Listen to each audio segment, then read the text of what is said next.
Stop. Stop it. Stop it. Stop it. Stop it. Stop it.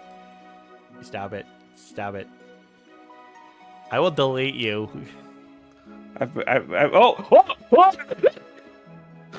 Okay, this is good. This is good. Okay, well. So, you know, for the month of October, for Bird of the Day, I like to do spooky birds.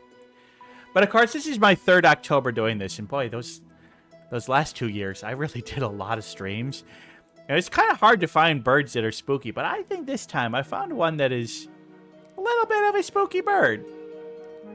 Pretty cool bird. This bird this week, well, one of the scariest things about him is this is a water bird. And we know water birds are the scariest birds. This bird is the Anhinga. Anhinga. Look at that bird. That's a glorious bird if I ever seen one. That's a glorious bird. Spooky, black, point the beak, unhinged, yes. This is the Anhinga, a beautiful black water bird. And some really fun, interesting things about this bird. Really fun, interesting things. So let me tell you a little bit more about him. Well, for one, they're 30 to 35 inches long. Well, yeah, pretty big bird, but also, you know, if you look at that, that's like 12 inches of neck and 12 inches of tail. So, I mean, they're like kind a pelican.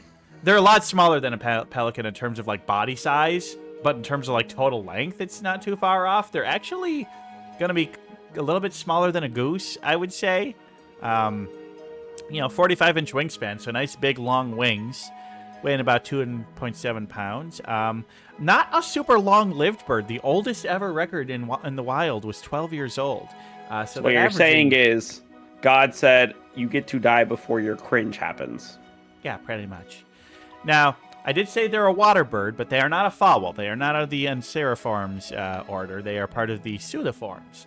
And in the Suliformes, you're going to find like cormorants and, you know, like other a lot of those water birds, like, you know, like, I don't think it's cranes. It's not cranes and herons. That's a slightly different one, but yeah, they're a different one. Yeah, they have different one. They're different. Yeah. I will say I sorry to interrupt. No. I only know what a cormorant is because of Pokemon. Okay. Sorry, my ADHD took over.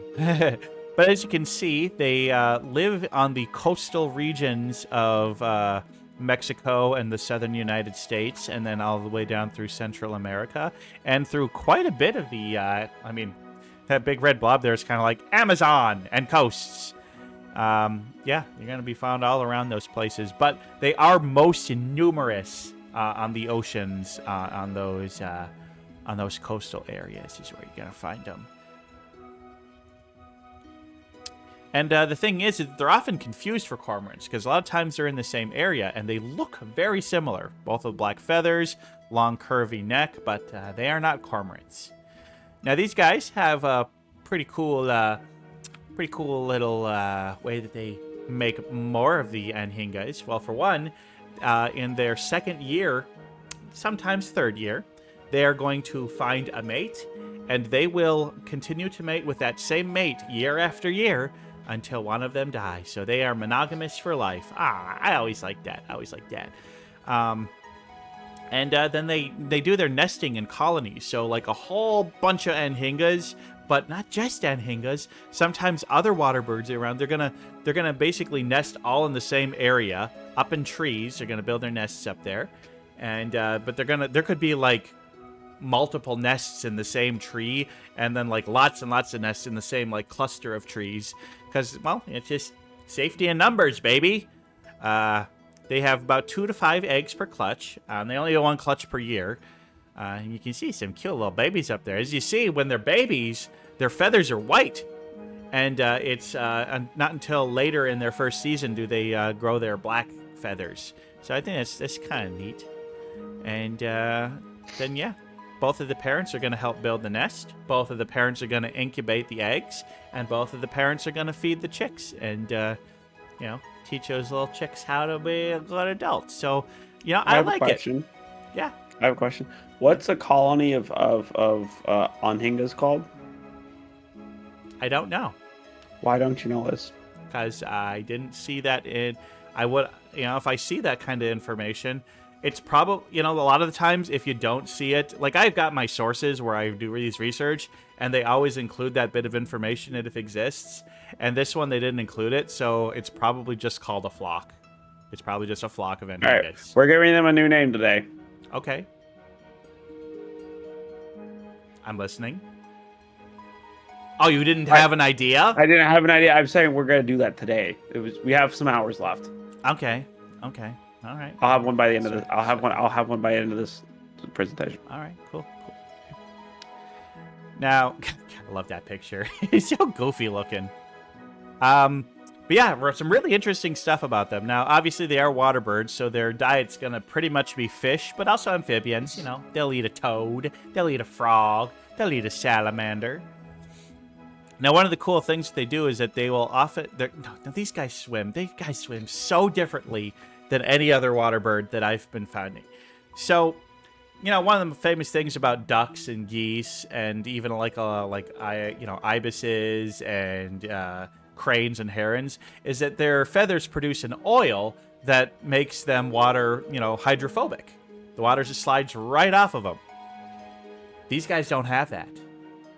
These guys... When they get in the water, they soak up the water in their feathers.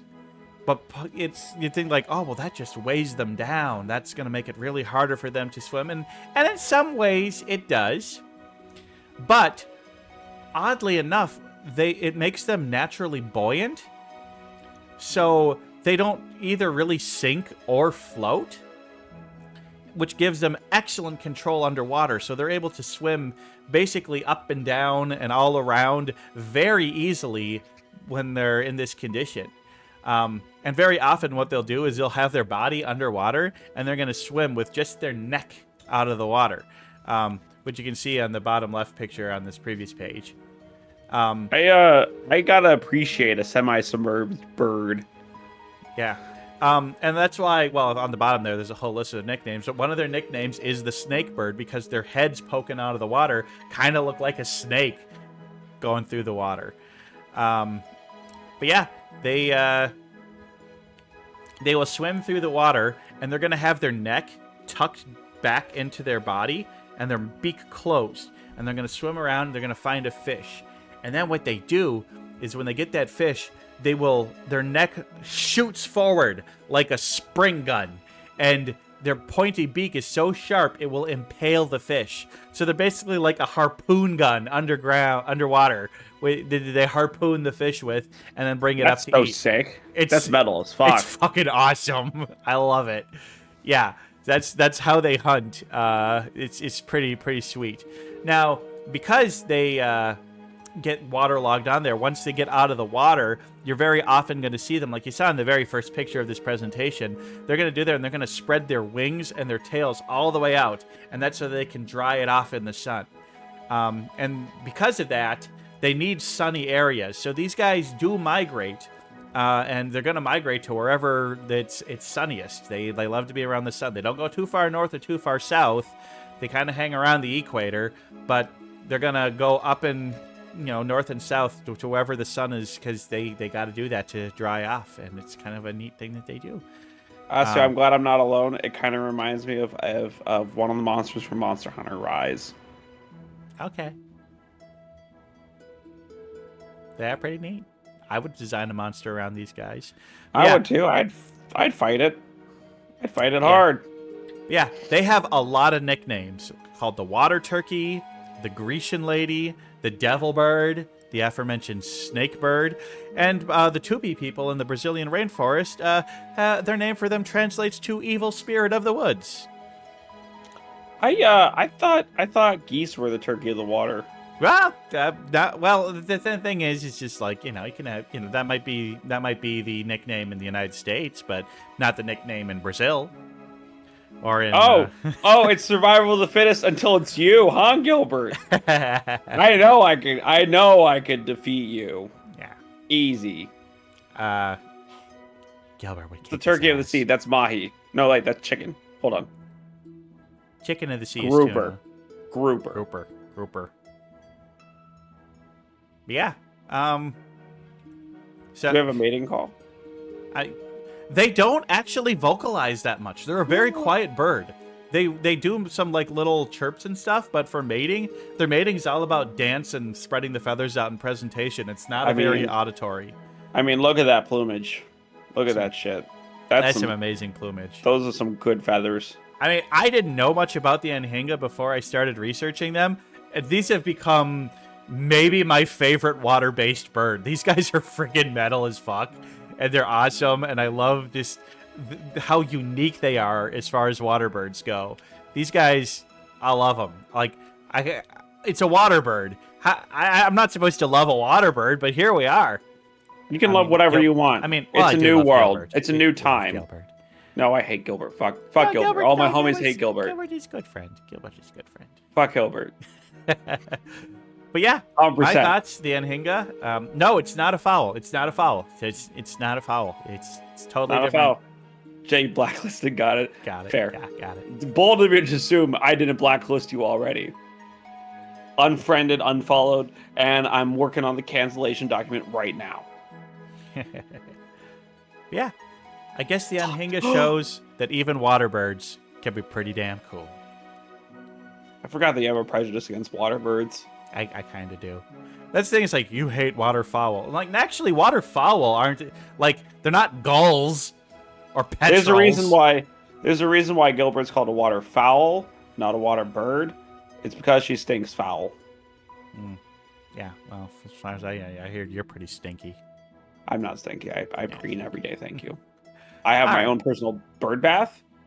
Thank you. Yeah, you have to use it. I do. It's expensive perfume. Okay, filling up your bird bath with ice and then sticking beers in there does not count as using it. Okay, it does, and it's in the user manual as an option, and don't call me out like this on stream. All right, well, we're going to call this bird of the day done. We got one more segment to do. Let's head back to the studio. Okay.